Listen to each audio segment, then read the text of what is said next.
OGGN Oil Talk with OGGN Guyana. We want to thank you, our audience, for being with us all around the world, in Guyana, in Caribbean, in North America, in Europe, wherever you are. We want to welcome you to Oil Talk with OGGN Guyana. Tonight, we have a very important discussion, and we want to talk about tracking Guyana's oil money. How much and where is it going? Very important discussion. And to have me tonight to go through that is no other than the former executive director of the Environmental Protection Agency, Dr. Vincent Adams. Dr. Adams, welcome to the program tonight. Hey, thanks for having me here, Charles, and welcome to all of our great listeners, and hopefully we can have a good time. Thank you. Welcome again to all our audience on radio, 99.1, 99.5 FM in Guyana, and of course on YouTube and Facebook.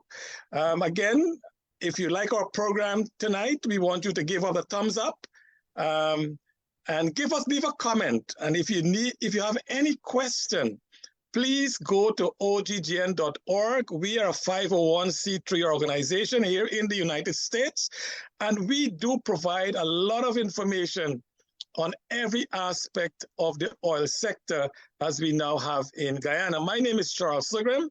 I am a CPA here in the United States, and I want to welcome you again to the program. So tonight, my first question, which I will try to explain to our audience, is what is the Natural Resource Fund?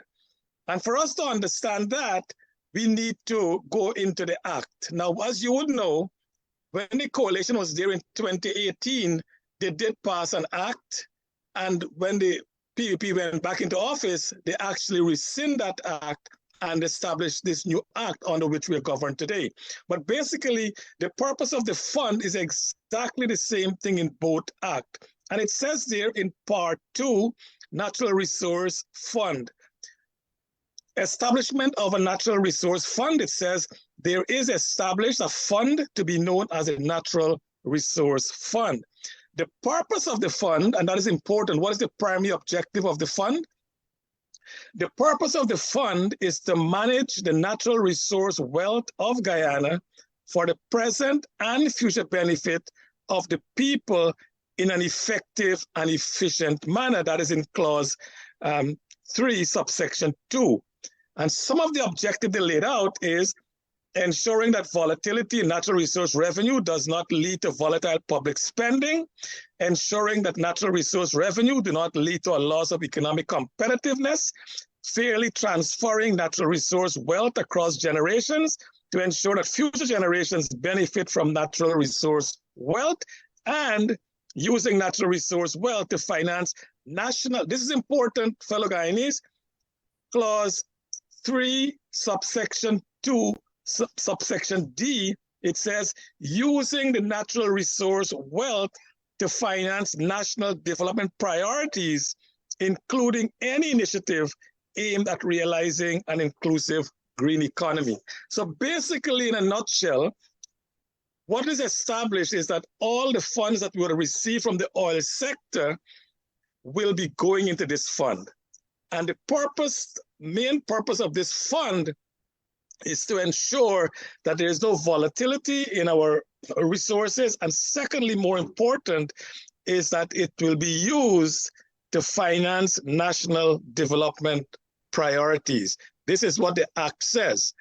The question, again, we need to answer is, what are the main sources of revenue from the Natural Resource Fund? And I will now go to what it says the Natural Resource Fund will get into it.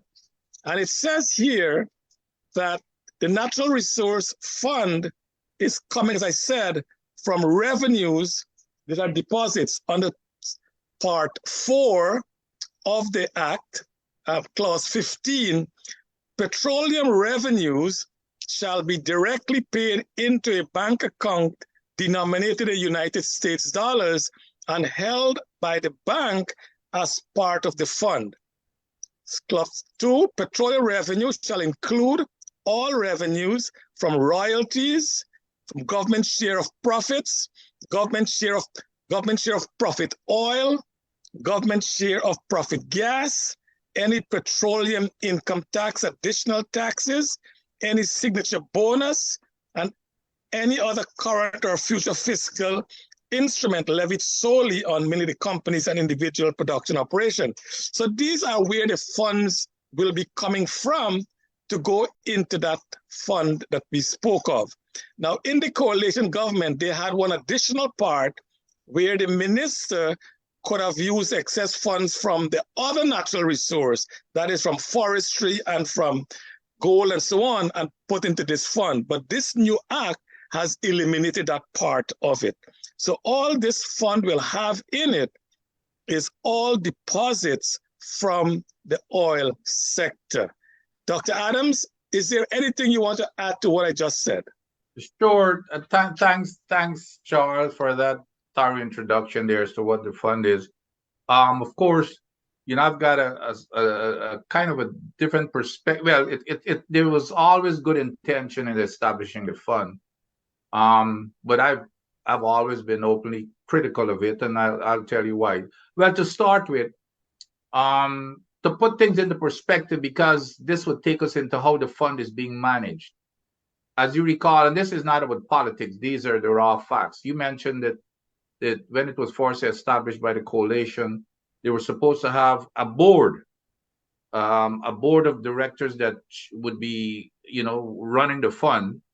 And in the coalition government, they had a list of 22 member board. I think it started with, to cover the entire broad spectrum of the entire demographics of the population, all civic organizations, all people of all ages and sizes and everything else. And then it got watered down. And then when the PPPC government came into power, they turned it into a 5-member board. And the 5-member board, there was an agreement that the opposition party will have 2 members to that board, and the PPP will have 3 nominations. When the PNC or the opposition nominated their 2 members of the board, it was rejected outright. And in the meeting, as a matter of fact, so the PNC, well, the opposition, the PNC APNU, they walked out of the meeting because it was grossly, they were reneging on the arrangement. So now you have a 5-member board that is purely PPPC appointed members. So just to put it into perspective as to what, in terms of the management, it's not a balanced management, it's strictly a PPPC run organization. Now, in terms of the purpose, one of the main purpose that has been talked about and peddled, even going back into the opposition days, the coalition when they were in government, was to leave this money, some of this money, for a rainy day and for future generations. Well, I've always opposed it, and I've said this publicly, that there's no better investment in the future generation than to spend that money now. You and I know, I mean, just kitchen table economics. You don't go investing your money that you don't have. We first of all take care of our livelihoods, such as food. You pay your rent, your mortgage, your car, and everything else. So what you go and invest is the excess money you have. We talk about the rainy day. Heck, we've got thunderstorms. Our people do not have food, shelter, and the basic necessities of life. So we should be taking that money right now and to make sure that those are provided first before, and the excess amount would go into investment sometime later. And the other thing is, we always say that, well, look at Norway. Well, what we don't tell people is that Norway started their sovereign wealth fund, or it's similar to the NRF. They started 20 years after they started producing oil, when they became a rich country and they could have afforded it, just like we would do.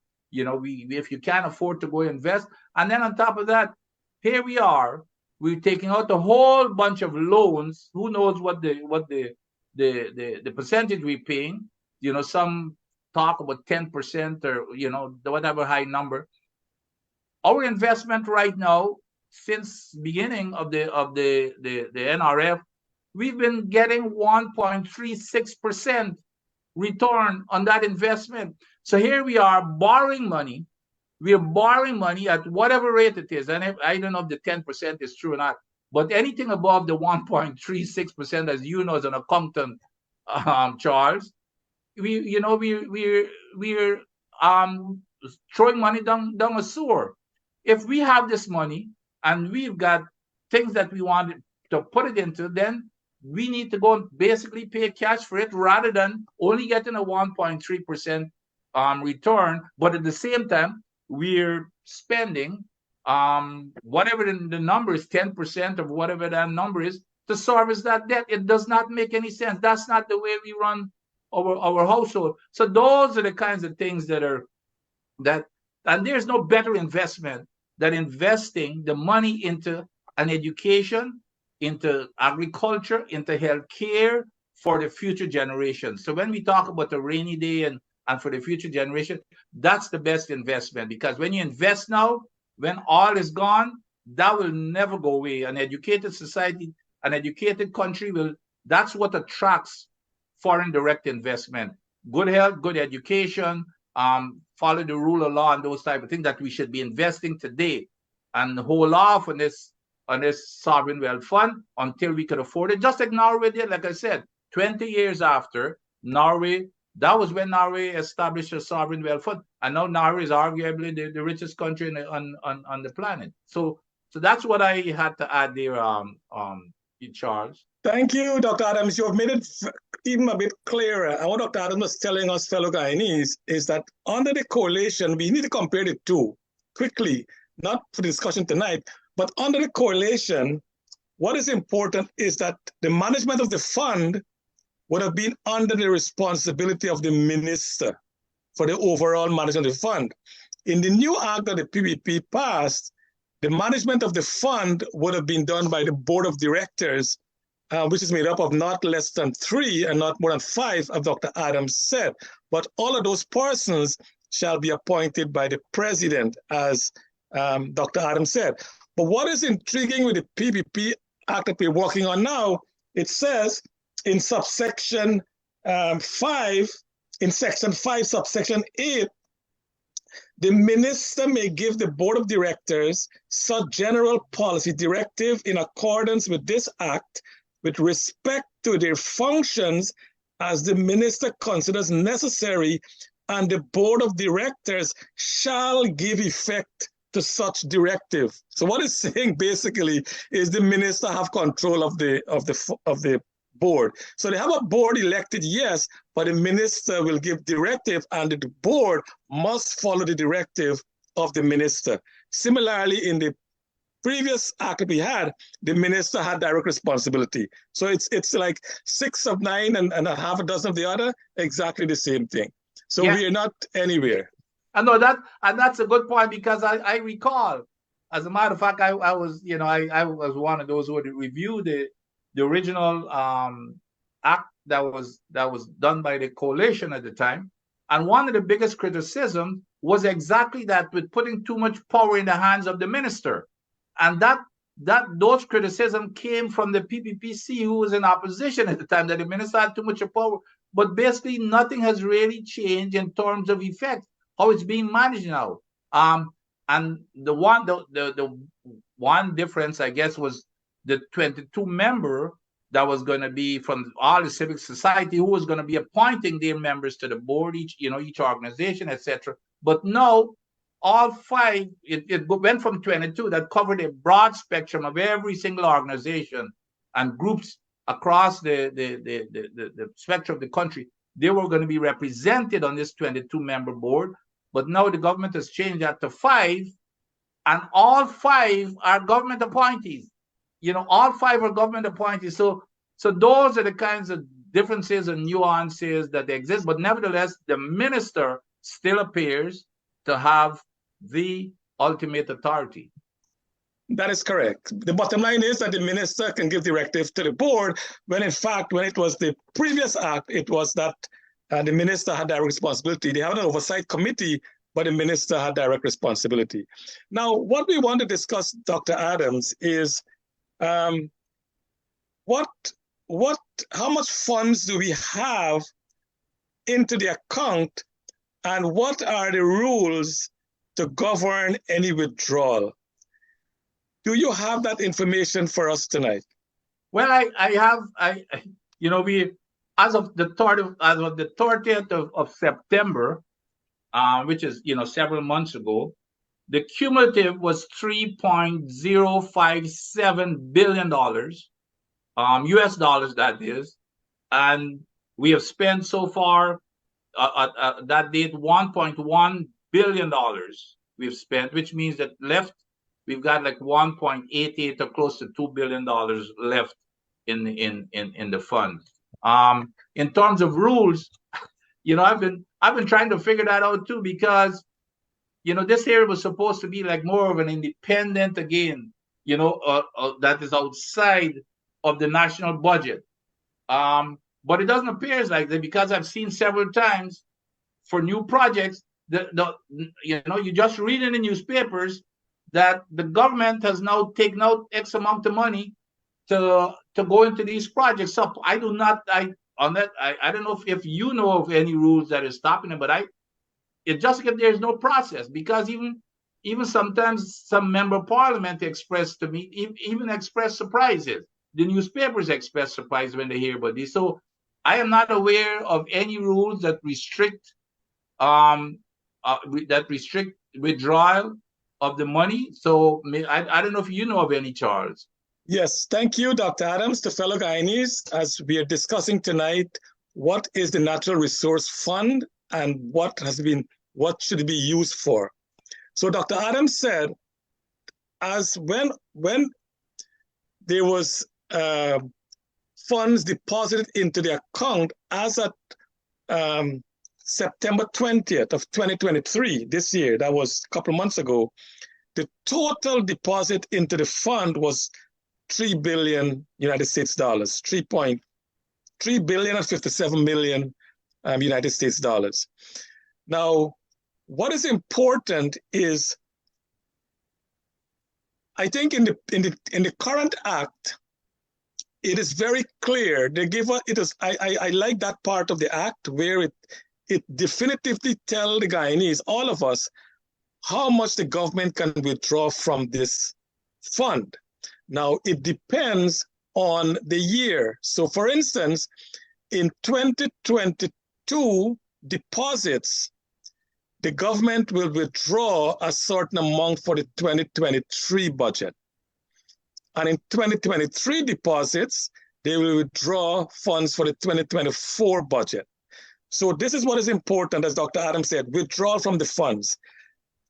This is section 16 of the act. It says the maximum amount that may be withdrawn from the fund in a fiscal year may not exceed the total withdrawal from the fund approved by National Assembly for that fiscal year in accordance with section 19, and we'll get to 19.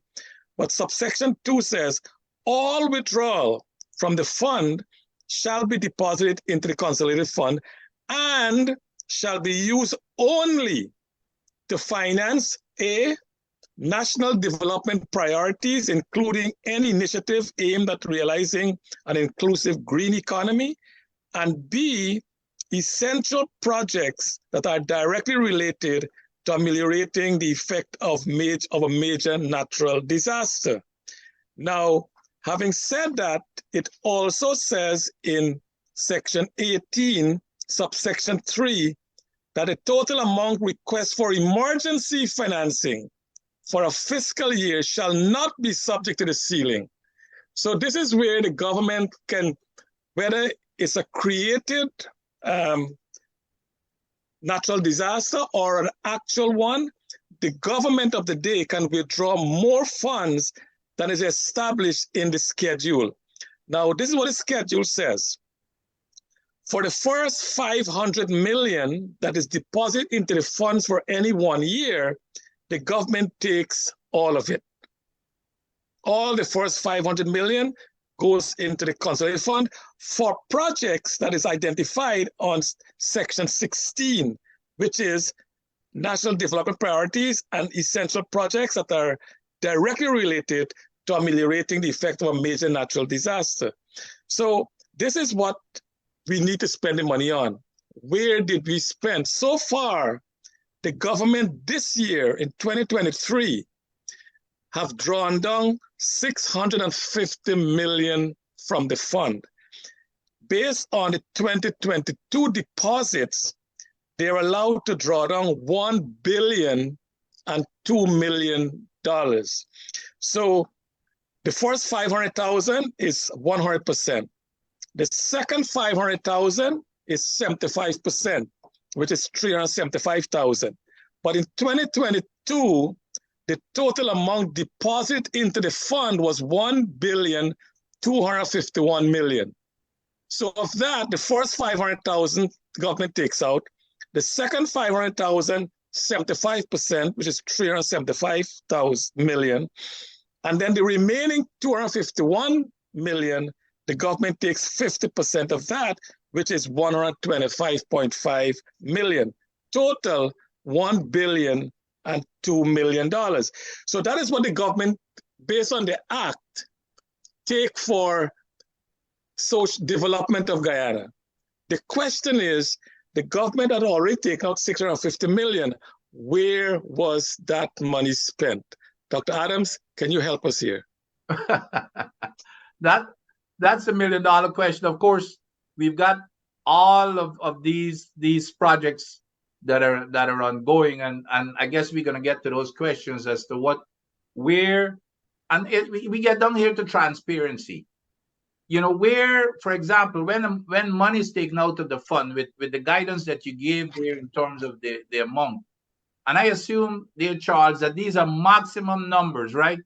These are not, you can't withdraw more than those criteria that you set there. Okay. That's in the schedule, yeah, that's in the schedule. Right, in the schedule. Now, what you would expect, that when the government goes and the only thing that I read about anyway, I don't hear any more details, that I read about is, well, the government has taken out this amount of money and it's gone into the consolidated fund. In terms of details as to what this money is going to be used for, that's what's missing. And I've even spoken to some MPs sometimes who are even surprised or can't even explain the details as to where this money is actually going. So is this whole thing about how transparent is this process with these schedules that you articulated there, how transparent are them? All we see is, are these projects. Now, I'm not saying that projects are bad, but are those really the priorities, and who are benefiting from these projects and benefiting from the money? Because the general intent of that fund, like I said, is to help develop the country and to touch every single person, not the top 5% or 1%, is to touch. How does this money get down to the entire economy? Meaning the 40% or above 40% of the people who are making $5 a day. So that's the missing piece of information as to where exactly in terms of the details that the government needs to be more transparent.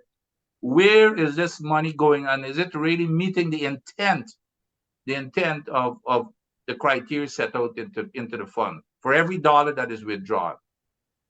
And Dr. Adams, I think some Guyanese who are watching now and listening on radio, they might say, oh, you guys don't live in Guyana. You don't see what's going on in Guyana. And you're right.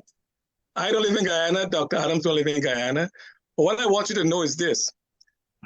90% of the project, maybe more, that is currently undertaken in Guyana by the government is borrowed funds.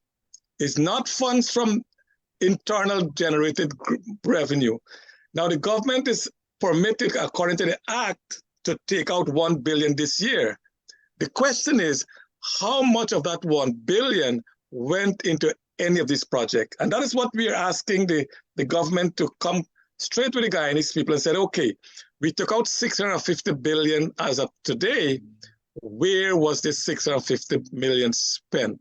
On what project? Because the act specifically says that any withdrawal from the funds shall only be used for national development priorities. So what are those natural development priorities that was undertaken?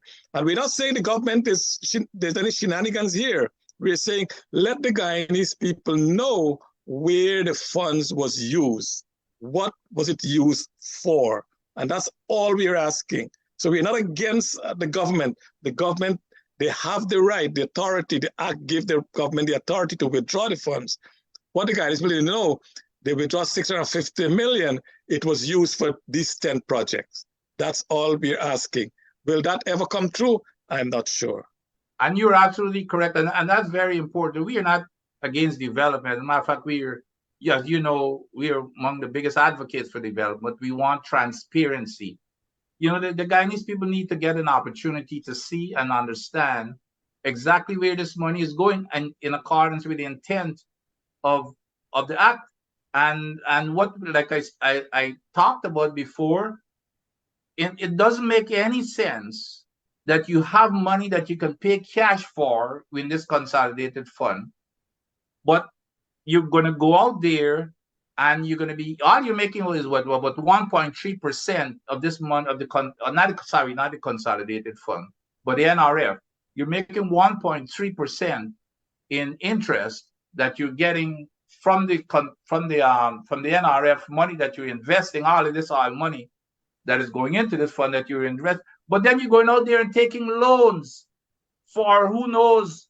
That's the other thing. Let them tell us what rate are they paying, a rate of interest are they paying for these loans, and let us make the decision. This is not the minister's money or the president's money or the government money. This is the people's money. They need to come clean and tell the people exactly, so we can do our own analysis. Every Guyanese is smart enough to understand those kind of kitchen table economics to figure out if I'm going to be paying 10% when I'm only making 1%. It doesn't make any sense. So let them come and tell us. If they've got an explanation why they're doing that, they need to come out and tell us. Thank you, Dr. Adams. And again, Guyanese, we are listening to Oil Talk with OGGN Guyana. And our topic tonight is tracking Guyana's oil money. How much and where is it going? With me, of course, is Dr. Vincent Adams, former Executive Director of the Environmental Protection Agency. One of our viewers asked us to explain what is the Consolidated Fund. And basically, it is the fund that is established by law where all government revenues are deposited into. It is kept by the Bank of Guyana. So the Bank of Guyana have the Consolidated Fund, and of course it's managed by the Attorney General and Ministry of Finance. But the funds are kept with the Bank of Guyana in our consolidated accounts. It's called a consolidated fund. So when you pay taxes, anything that you pay into the government revenue goes into that fund. Now, many times, many of our corporations have been able to escape the consolidated fund. And that's why I was saying in the act that was passed by the coalition, the minister could have directed the Forestry Commission and the Gold Board to deposit extra funds into this fund we're talking about, this fund for the Natural Resource Fund. But in this new act that the PEP passed, they left that out. So what I'm saying is that the Forestry Commission, they're keeping any funds. So you pay royalty, you pay anything for forestry product, the Forestry Commission keeps that money. The same thing with the Gold Board. They keep that fund. And that is, at one time, Guyanese, you would have remembered the lottery funds. There was a big hullabaloo with that the funds were supposed to be deposited into the consolidated fund. The PNC government at that time did not do it, and I'm not even sure if we're getting that funds deposit now in the consolidated fund. But the consolidated fund is the government fund where all revenues goes into and all government expenses for operating costs are paid out from. So when they receive money transfer from the Natural Resource Fund that is held in the United States Bank, that money is now converted to Guyana dollars and deposited into the consolidated fund. Now that is Guyana dollars that I presume the Bank of Guyana would have purchased. So they have a US dollar account, and then they release Guyana dollars into the account. So that is what the consolidation is all about. So And just to clarify a little bit in terms of people, what people hear about all the time, you didn't mention it, that that's where the government expenses. That's where, when you hear at the end of the year they talk about budgets, that's where the government budgets come out of, is that consolidated fund that they put into that budget to spend for government operations. Right, and that's for current revenues and current expenses, current, right? Yes. The capital expense and the capital is done separately. Yes. Okay, so Dr. Adams, you have often publicly criticized the undertaking of the Natural Resource Fund, the Sovereign Wealth Fund. Once again, can you explain why you criticize it? Yes, and just to reiterate, here we are. Like, one of the biggest reasons is for the next generation and for rainy day. But like I said, we have a thunderstorm right now where people are their standard of living is very low. People are starving. They don't have a place. They're homeless. The money is not getting down to that 40% that is making what, $5 a day or so. So my argument has always been, we need to take care of those basic needs of our people. It's the same way that we manage our homes. We all, first of all, take care of the food and a place to live and the basic necessities of life. That's where we spend all our money. That's our highest priority. And when we've taken care of that and we've got excess money, that's the only time we would go to the bank and put money in the bank or even invest in the money. So that's what we should be doing right now in terms of addressing people's basic needs: food, shelter, education. Education, by the way, is probably the biggest investment that we can make. The most important investment in terms of sustainability of the country. Exxon and the other oil companies all will only be in Guyana for 20 to 30 years. So we've got to see how best to invest this money so that when oil is gone, what would be our economy? What could we rely upon for sustainability forever? And the most important thing is that attracts foreign direct investment. Is the number one thing is investment. And the number two, by the way, believe it, is not even infrastructure, because that's where this government seems to be heading with infrastructure. You build it, it's going to come. That's old economics. It's now education. The second thing is to follow the rule of law. And then third is infrastructure. But we need to be investing in education, healthcare, agriculture, etc. So when oil is gone, we're going to be a sustainable economy forever. Investing in our young, we say, well, we've got to leave something for the young. Education and those type of things, healthcare, are the most important investment we can make for our future generations today. Half of our population, Charles, is below the age of 26. So in 20 or 30 years, when oil is gone, they would be in their prime, in the mid-50s. And on top of that, the families that they've generated. So our entire economy then would not even be oil-based anymore. So what we need to take the oil money, invest it today in our, in people resources, not in infrastructure as our highest priority, but that's where the government seems to be going. And it's not even being invested prudently. We know where that infrastructure money is going. We don't even have to guess. It's going to the top, maybe 5% of the economy, and family, friends, and favorites. I mean, look at the contracts to whom they're being awarded. Look at Critic, as one of the persons who've gotten almost $1 billion in contract. Now you tell me, how is he qualified to receive $1 billion in close to $1 billion? And when it's being questioned in terms of his qualification, the government is even refusing to show how he qualified and met the basic criteria. So those are the reasons we need to invest the money right now in terms of the basics, and when we could afford it afterwards, like Norway again. I cannot overemphasize, because that's, every time I raise these arguments, my friends are, well, look at Norway. Norway did not have an NRF or a sovereign wealth fund until 20 years after its initial production of oil. Dr. Adams, you're so right and so concerned about our people, and you're right. When Norway established their sovereign wealth fund, they'd already used most of their funds from the oil to bring the people up to standard of living, to quality of life. It is reported that more than 40% of Guyanese live on less than $5.50 US per day. How much of the fund has been used to help this 40% of the population pay for food or shelter? Wouldn't that be a national development concern, priority? Absolutely. And that's where, that's the $1 million question. Where is the government plan to address that 40%? Or it's probably even closer. I think it's more like 40. It's more than 40%. But where is that plan to address that 40% or more of those people that are making less than $5.50 US per day, with an economy, by the way, based on a GDP that we're supposed to have the biggest GDP by far in the entire world.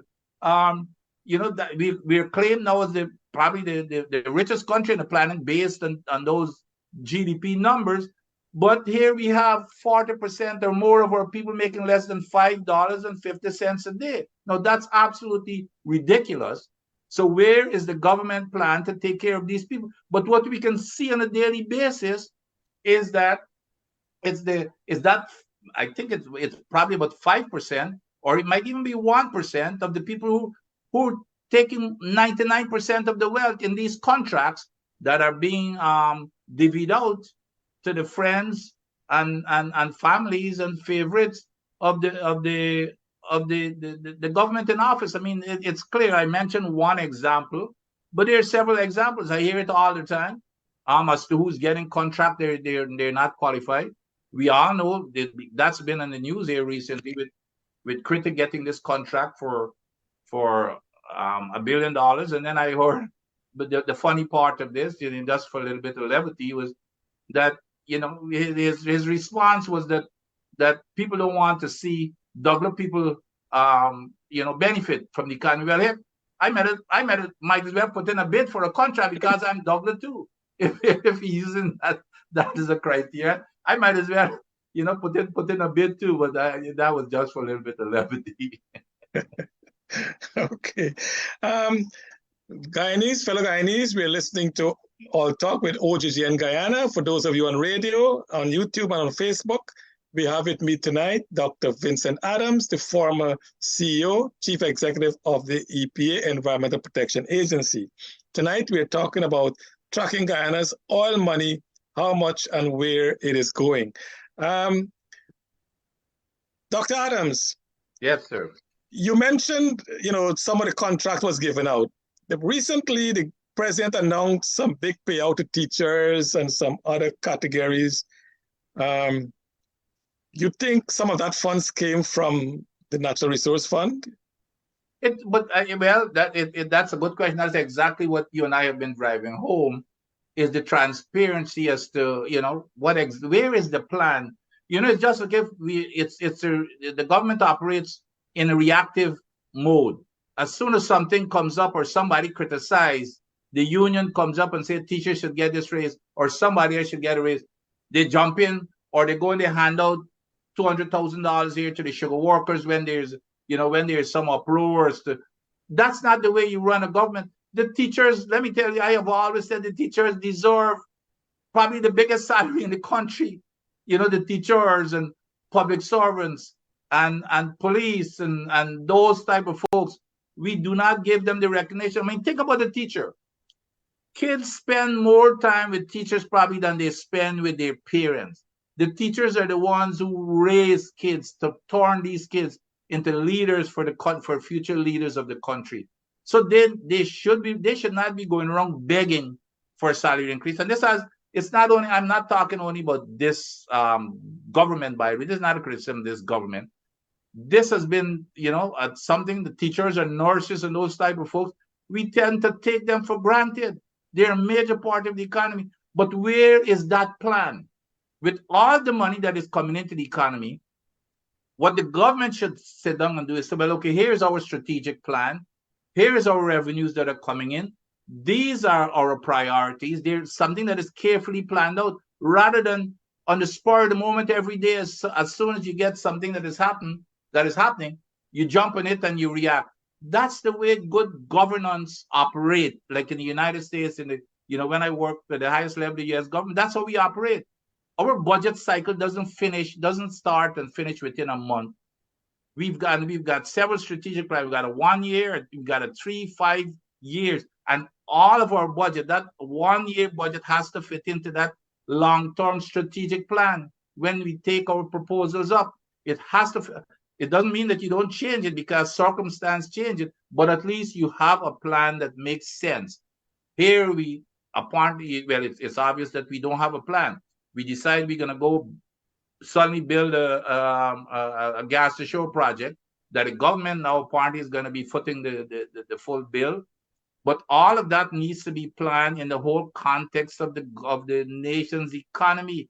We need to have a short-term and long-term strategic plan and fit that into our revenues so we're not just jumping all over the place and responding and reacting. That's good governance. That is good governance. You're so correct. When we talk a lot about the environment, you talk about the environmental impact assessment. That's the Bible or the Quran or the Gita, or whatever you want to call it, of that project. Similarly, a government should operate on a national development plan. That's right.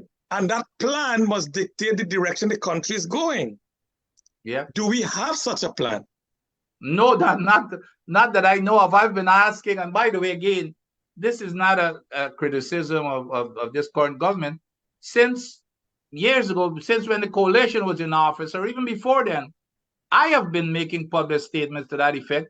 Where is our national development strategy? Because that's what I grew up in my career here in the US. That's what I live by. So I've been asking for those development strategy that you can follow. It's a roadmap. We call it a roadmap. So you don't just go this year and then you get into parliament and everything you're talking about, it's like news to everybody. Everybody should understand what is in that national development strategy and what are the priorities where money is going to be spent this year. And in that national development strategy, it's a long-term roadmap. It has this year, we're going to be doing this next year, and everything falls in, it meshes in. So before that budget even comes up, I know what to expect. And if there's any changes because of whatever, like COVID, for example, something that happens like COVID, obviously everything is going to change again. But you've got a strategy that you follow, and that's where you decide how much money you need to spend on these activities. And then you prioritize.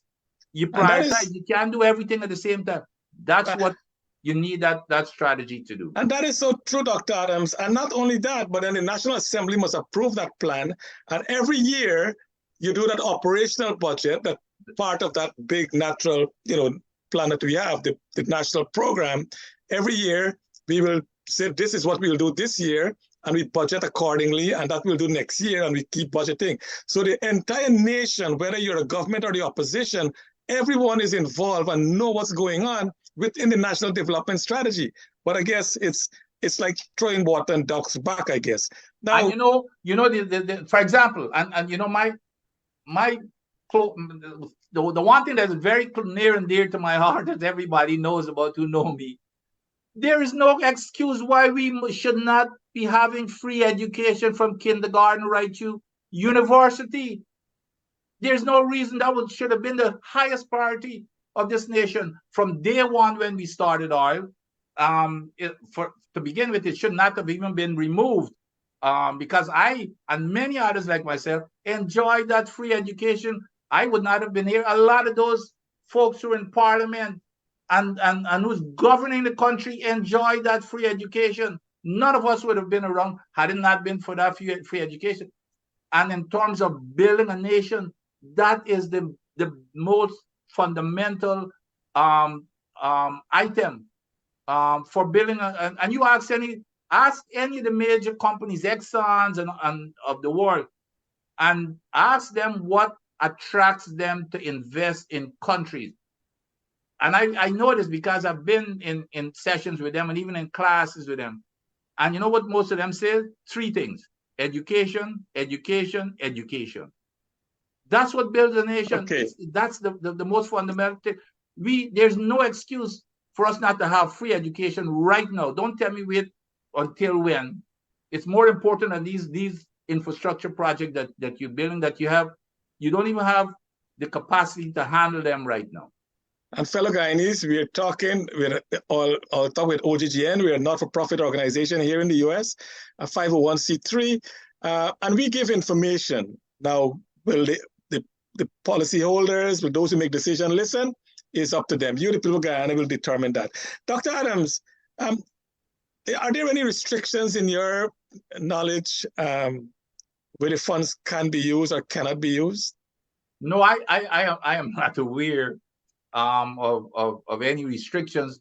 And the thing is about politicians, they've got a way of crafting stuff to let it sound as, I mean, it's every party, they've got to spin. Again, this is not about this particular government. It's so vague a lot of times when you write these criteria and guidelines, you write it as broad as possible, so that the minister or anybody could come and say, yes, it fits in there, and come up with a reason why it fits. But I'm not aware of any restrictions. It has some broad well, they have use of the fund, but they can interpret to mean everything, as you said. That's exactly like national development. What is that? Yeah, national development priorities. That can mean taking care of my little dog or something.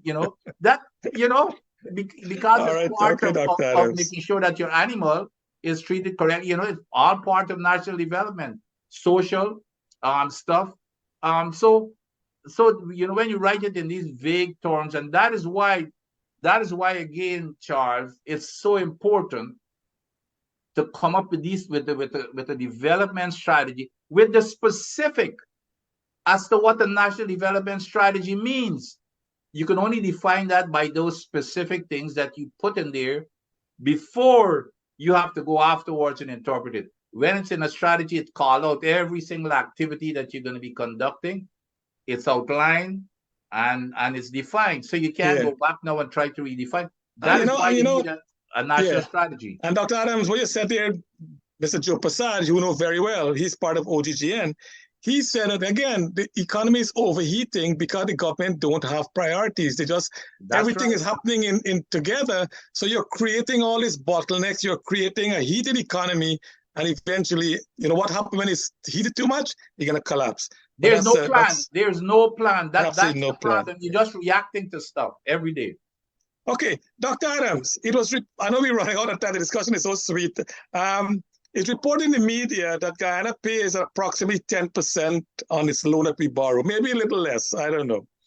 However, the annual return, as you mentioned, is 1.36%. Now listen, I am not a financial guru, but I do a little investment in our company. We have a company here in the United States in my office, and we average in our investment 20% net. 20% net. So we got a couple $1 million in it, and we are getting 20% net return. How is it that the government of Guyana is only getting 1.36% from our natural resource fund when we're paying so much for the loans that we're borrowing? Does it make any sense? No, and you don't even have to be an economist or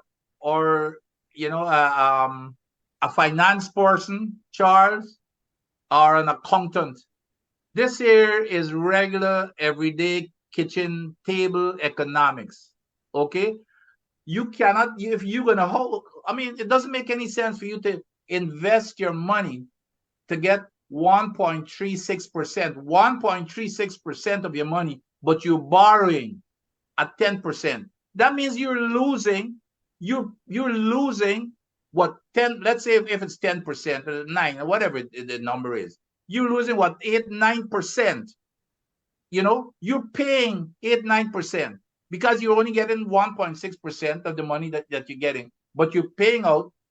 If you take a loan for $1 million, you're paying 10%. But for that $1 million in that fund, you're only getting 1.36%. That doesn't make any sense to Well, anybody. put it simple for our audience to listen. If you have $1 million loan and you're paying 10% interest, that's $100,000 in 100,000 interest. a year.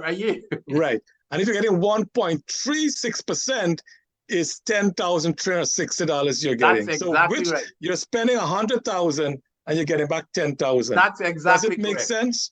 I don't know, but that's what's happening now to our country. Dr. Adams, wouldn't it be better for you have been propagating all the time with the Norwegian system? Take all the funds in the Natural Resource Fund and develop our country. When it's developed in another 5-10 years from now, then start put funds away for future generation. Isn't that I think a normal common sense approach? Absolutely. Again, getting back to the way that we manage our families. We do not, you and I for sure, we do not go put money in the bank and starve, right? If we're making a minimum wage or whatever, do you think that the normal household folks, do you think that those folks in Guyana today who are making $5.50, they're gonna go take that money and put it in the bank, but starve and live on the street? It doesn't make any sense. You've got to make sure that you take care of those basic needs, feed yourself, take care of your basic. You got to pay for your kids' education, for them to go to school. You got to pay for them to ride the buses. So you're going to throw all of that aside, which is what's happening in Guyana now, by the way. People cannot afford these kind of basic things. And then you're going to go put it into the bank. It's the same exact thing. We're saying that you're going to put the money in the bank while these things are happening. You're doing things that are not getting down to that 40% of the people in the entire population. And then you're saying that you're keeping it for the next generation. The most important investment is investing today in education, like I said, so that those folks who are going to generate the next generation as they come along, they would have been born into a comfortable life to help them to succeed. But to just waste it now in these infrastructures, and like you said, that we just to spend it on servicing debts for loans that are absolutely unnecessary. It's not a wise way of spending our money. When we get to where we're all comfortable, then and we can afford it, like Norway did, 20 years after Norway started producing oil, that's what we do. That makes sense to the normal folks. Yeah, and your fellow OGGN director, Mr. Alfred, he was also saying that we can, with this GPL problem, with all these blackouts we're getting, one simple solution: use funds from the Natural Resource Fund and put solar panels on people's roof. Absolutely. You're reducing that dependency on the grid for thousands and thousands of Guyanese. But again, absolutely, we have no national development plan. That's our problem. We don't have no plan whatsoever. And I'm glad you touched on that, because that's something we even do in the United States of America that has all the energy. There are programs in places like Arizona, those Sunbelt countries, where you even get a credit for putting, using solar panels. You get a tax credit. And on top of that, if your house that has solar panels, if it generates excess electricity that you do not use, you put it onto the grid and you get a credit for that on your bill. So sometimes you get free electricity just by having those solar panels.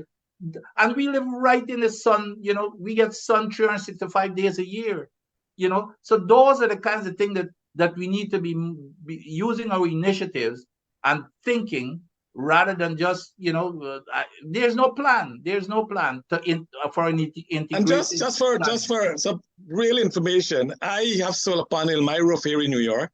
Yeah. I got a tax credit from the IRS. Yep.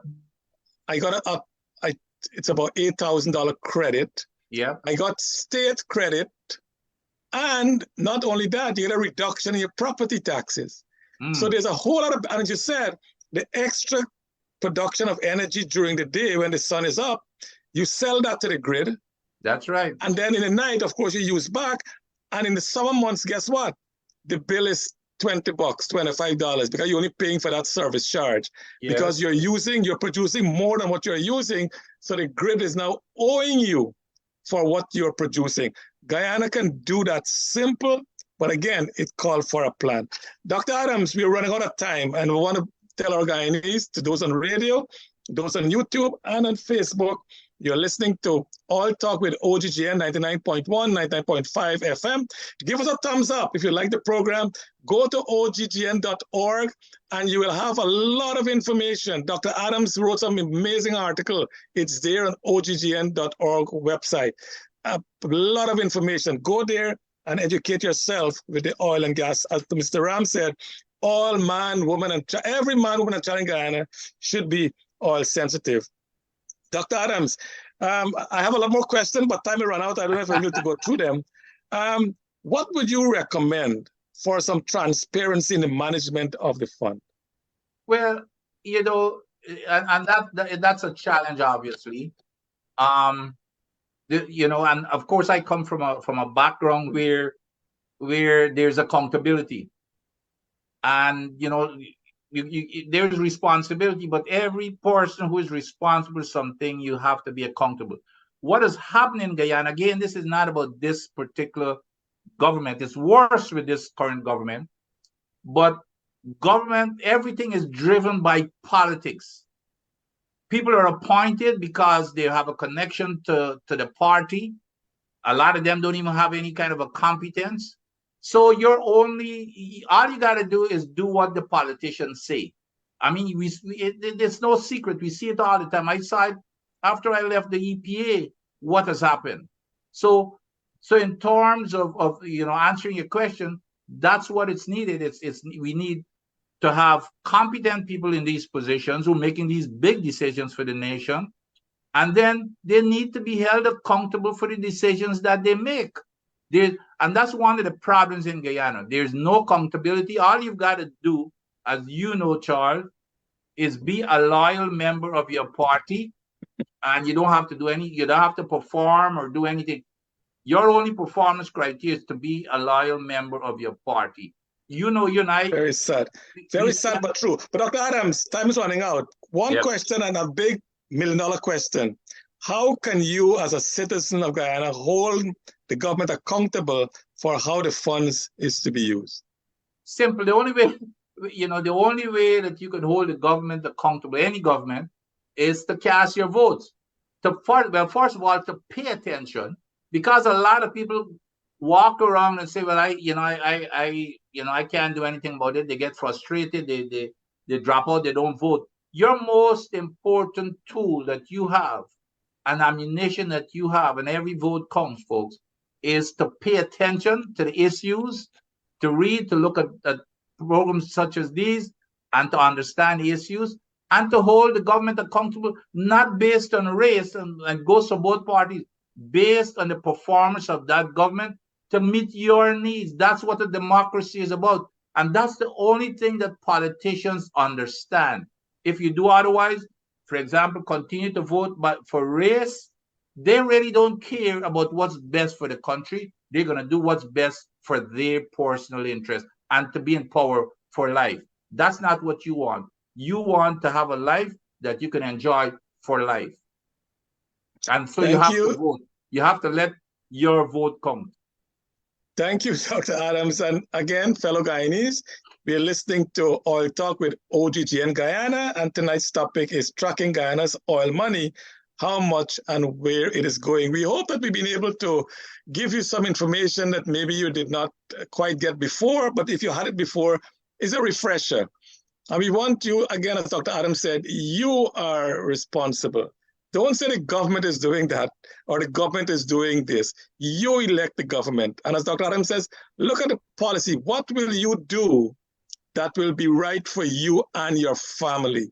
Let's forget about this race thing. I know race has been a serious part. It has dampened our growth. It has really created havoc in our society. And I was telling a friend of mine today that, I'm a Christian and I see the background, the Hindu stuff there. My wife just celebrated Diwali. So we want to wish all the Guyanese a very happy Diwali. So when we go to church, we celebrate each other as brother and sister. And then we go to the polling station. Guess what? The African vote PNC, the Indian vote PP. Yep. What is that? What are we doing to ourselves? Let us vote on issues that will help our country grow. And OGGN Guyana is giving you information, not how you should cast your vote, but to give you what you need to know, and you make your decision who you will vote for to govern our country. We are not being treated well in our country with our oil resource. We are getting, the bad end of the deal, and the government seems not willing to do anything to change it. Dr. Adams, when he was at the EPA, he was putting things in place to change exactly how we can get more revenue without changing the contract. Yeah. All you have to do is something that Dr. Adams said. And again, this program, we give you that information. Dr. Adams, you will come again to explain a lot more things to our fellow Guyanese in what we can do to help our country move forward. In closing, do you want to say anything to our audience? No, I want to say that, I think we appreciate our listeners out there, and we invite you again. We implore that you listen to these type of programs for the education and understanding and awareness, because you have to hold the government accountable. Any government in office, you have to hold the government accountable, and your vote matters. And we need to get rid of this racial bias. My mother is Indian, my father is black, and we all need to stop thinking, about whether it's Indian or black party. Vote for what's best for you and what you see is best for you and your family, not what's best for the politician. Trust me, I've dealt with politicians throughout my entire life, and they all are looking out for themselves and power. You hold them accountable. You look out for yourself, your family, and your country ahead of the politicians. And you can only do that by being aware of the issues and have an unbiased mind as to what's best for you, your family, and your country, and not those of the politician. And then they will come around. Trust me, they will come around and understand that they now have to change the way that they behave and do what's best for you and the country. But that's the only way you can do it, when you start. Thank you, Dr. Adams, and thank you to our audience. Thanks to OGGN Guyana. This is Charles Surgrim, your host, wishing you all the best. I will see you in 2 weeks as we return. Happy Thanksgiving to all of you in the United States. I know Canada had their Thanksgiving, so we hope that you will have a wonderful Thanksgiving. On behalf of OGGN Guyana, we want to wish you all the best to your family in this Thanksgiving next week here in the United States. Until the next time, God bless our great country of Guyana, and good night to everyone. Thank you. Thanks, George, and thanks our good audience.